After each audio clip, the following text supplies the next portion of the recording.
Of course. Cool. So we might have some people trickling in because it's right after lunch, but we're going to start. So today we're going to talk, or I'm going to talk, and you can ask questions about what proof of attendance protocols user experience needs to scale. So before we get into that topic, we're going to talk about what is a crypto wallet. Does everyone here know what a crypto wallet is? Does anyone not know what a crypto wallet is? Raise your hand. Okay, cool. So I'm going to restate the obvious. A crypto wallet is basically a glorified private and public key pair, which is basically a way to sign a transaction. So the most common type of transaction you may want to sign with a wallet is a spend transaction, but you could also just sign transactions for other reasons, which we're going to cover in a moment. So just remember, a wallet is just a way to sign something. There's something being a transaction that goes on the blockchain. Now, what is a proof of attendance protocol? How many of you here know what a proof of attendance protocol is? 1, 2, okay, cool. Okay, so I'll explain it. Basically, proof of attendance is a transaction on the blockchain which certifies that it's intended to certify that the holder of the wallet was somewhere in person. That they attended the event. Now, that in itself is sort of a questionable whether you can fulfill that, and I'll explain right now why. So you could have a ticket that is intended to certify that you attended the event, but first you don't know if you actually attended the event, if it's just a ticket. And second, you don't know who you is, like who is the person behind the wallet. So here, like we're gonna use the proof of attendance interchangeably as if like it could be a ticket or it could be a signed transaction, it could be more. But just keep in mind that basically it's a way to certify that you were somewhere, that the person behind the wallet was at a event that took place at a certain time. So one way to do that is by issuing a ticket. Another one is you could require somebody to sign a transaction. So basically, you could ask a user to, before they could attend either a virtual or an IRL event, to sign a transaction with their wallet, which would then be recorded on the blockchain. It would certify that that person was in control of that wallet, and if they were asked to sign a transaction at a specific place in person or in order to be given access to a certain online event, then that kind of certifies or proves their attendance. A more involved version of this would be to essentially have some kind of a time-locked proof that they are the person. So you could have, for example, a photo of the person in the wallet that is pre-uploaded and locked for a certain amount of time. And you could imagine a situation where somebody at the door, let's say, you can think of a club bouncer or some kind of a, not receptionist, but the door person, to basically check if the photo that is uploaded and associated with that wallet is the person who is coming through and signing the transaction is indeed the person in the photo. Of course, you could do that also with a government ID. You could somehow tie the wallet to an ID, but that's makes it very an opportunity for the state to do surveillance on everyone. So maybe a preferred crypto native way would be to upload a photo that's time locked for a certain amount of time that proves that that person is indeed behind the wallet and behind signing a transaction. In that case, you would need another human being to verify that that person is the person. You could hypothetically do that also with some kind of AI or like image recognition, but then you're kind of prone to error. So why would anyone do this? Like, why would you want to prove that that you attended something? So the first one is Flex, and this already exists. So this is a random wallet that I picked of somebody who has a bunch of NFTs. I won't mention which blockchain this is on, but this person just likes to collect NFTs. And typically, the proof of attendance transactions are recorded as NFTs. So you could imagine these being filled with kind of like tickets of events that somebody's attending. And that person with their wallet could essentially say, I went to all these things. Like I went to Eternity conference, I went to ETH Berlin, I went to the crypto psychedelic party in Tulum, whatever. And basically, when you have a way of visiting the wallet, you kind of get a sense of all the cool things that they've done. The second reason is these things actually sell. And this might be kind of a strange thing to think about, that you could sell your the ticket to an event that that somebody would buy the ticket to an event that they didn't attend for the sake of collecting, but that happens. And I picked just a random. This is on the Ethereum blockchain. People selling their proof of attendance NFTs to events that they attended, and this, you're seeing here, the price is like 0.3 ETH, which is a few $100 right now. When ETH was like $4,000, there were ones that were still 0.3 ETH, there are ones that are 1 ETH or 5 ETH. So as strange as it may sound, like there's a market for people buying the proof that somebody who's not them attended an event and reselling it. So there's a opportunity to make gains. Another use case is membership. So you can envision a scenario where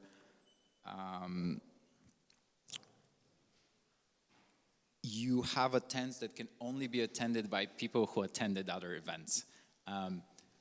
And so, for example, let's say you attended 2 Eternity conferences, now you're invited to a private Eternity event somewhere else in the world, and only those who did attend those 2 conferences can attend that event as well.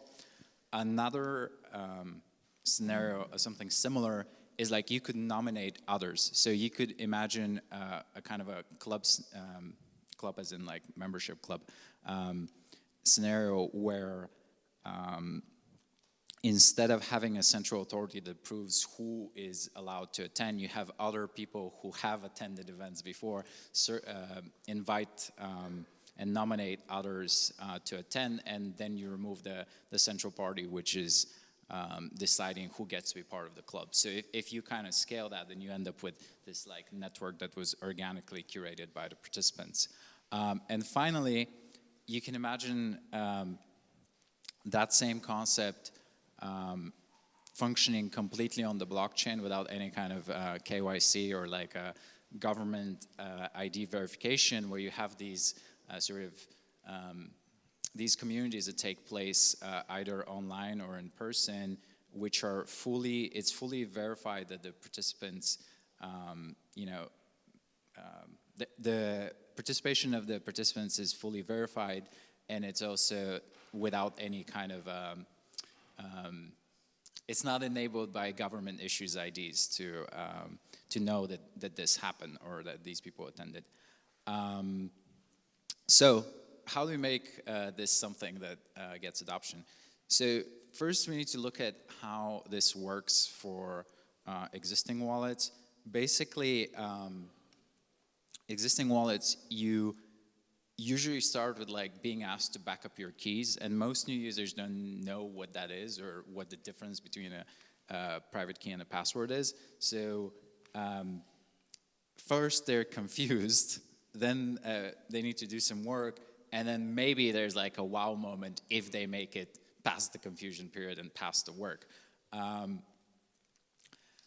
And we all know that users have a very short attention span and very low tolerance for the amount of work that they need to do. So there's a very high likelihood that if you make somebody do work before you give them something in return, they're gonna drop off and maybe never come back. Like for example, you ask them to check their email, they switch to their email app, and they just, from there on, they see somebody's email or notification, they just never come back. So basically, in order to improve this, we need to make it easy for them and need to give them something for free before we ask for anything in return. So how do we do that? Well, if you want anyone to understand the product, you have two ways of kind of going about it. One is you could explain what the product does, and the other one is you could ask the user to use it, so they gain their own kind of experience of it, and they don't have to actually understand how it works, they just know how to use it. I guess a good example of that is like driving a car. So like you're shown how to switch the gears, you're shown how to press the gas and the brake, but you don't actually understand how a internal combustion engine works, or how the rotors and the brakes stop the car from moving.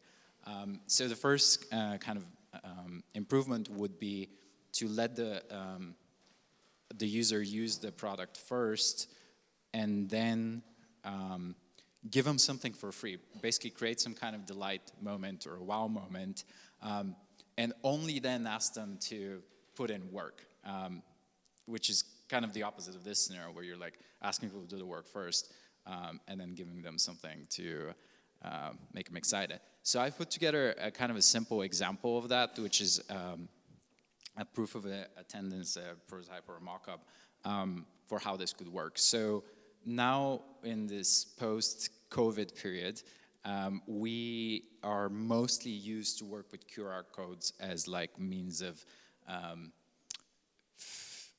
proving that you have done something. For example, you're vaccinated, or you did a test, or whatever. So a very simple example would be you have a custom wallet which only serves the function of this like proof of attendance protocol or context. Like it's not a general wallet, even though it could have send and receive. So the UX works like this. You can see my cursor here. Like you initialize the wallet. This could be a native app or it could be a web app. And the user just asked to open it. They open it.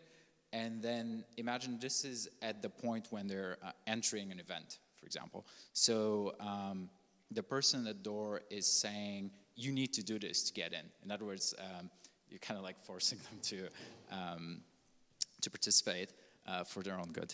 And then as they come into the event, they scan the address, they're airdropped, or they receive a token, which is their proof of attendance token, and they immediately have something that is interesting or delightful without doing any work. Like up to this, I mean, scanning the QR code, but like up to this point, they didn't have to understand anything about crypto or understand anything about POAP. You just said, hey, to attend this event, you need to scan this QR code. Then you get the token. The token in itself gives you some kind of utility or something that you didn't have before. So in this example, this token gives you access to some kind of a digital feed. It allows you to buy tickets of some events, of an event in the future before everyone else.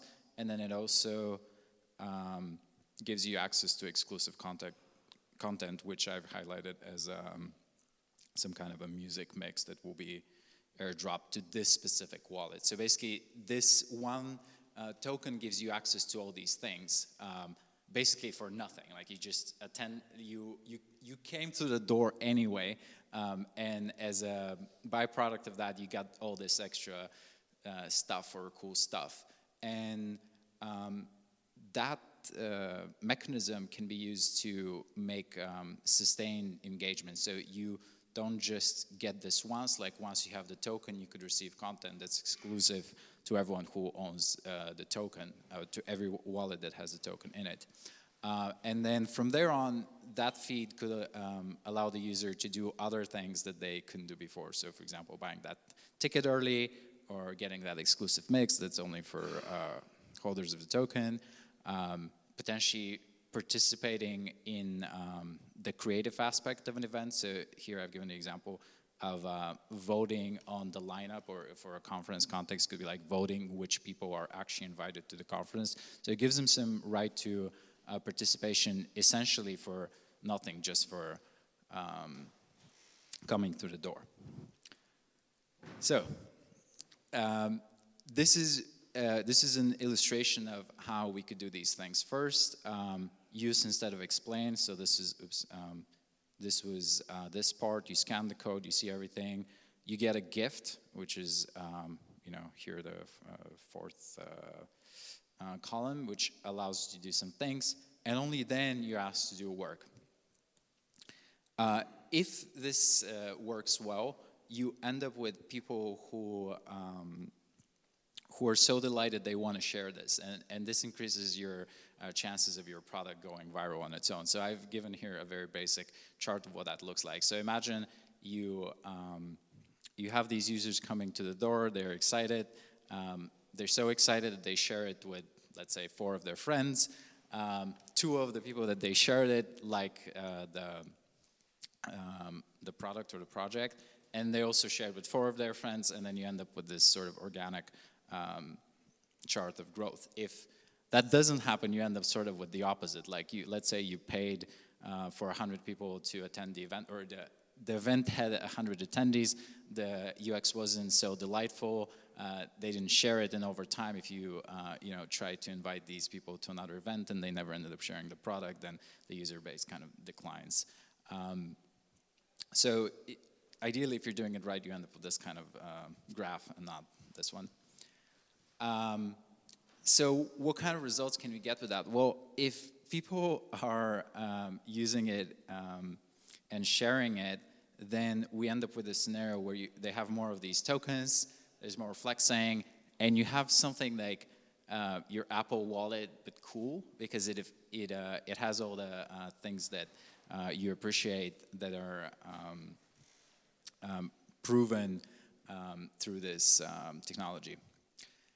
And some of you who do crypto might have noticed that I suggested that you back up your seed later, which is kind of risky, because essentially if that person loses access to the wallet or to their device before they've backed up their seed, then they would no longer have all these privileges, and they're not recoverable just by the nature of blockchains without any additional infrastructural layers on top of them. So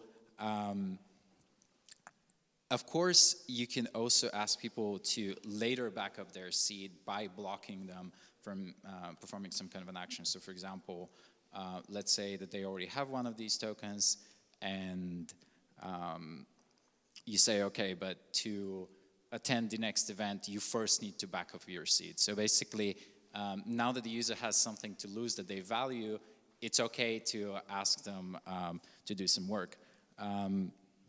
Of course, you have to be careful with how you do this and how you balance the amount of work that you ask users to do. And for this, you want to have usability tests. You want to have researchers who are kind of constantly getting feedback on whether the balance between friction and fun is the right one. And friction here facilitates that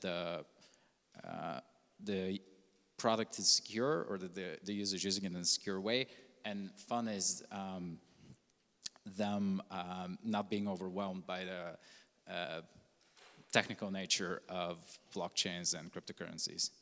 And this slide doesn't want to load. Okay, it's the last slide, so you can see it here.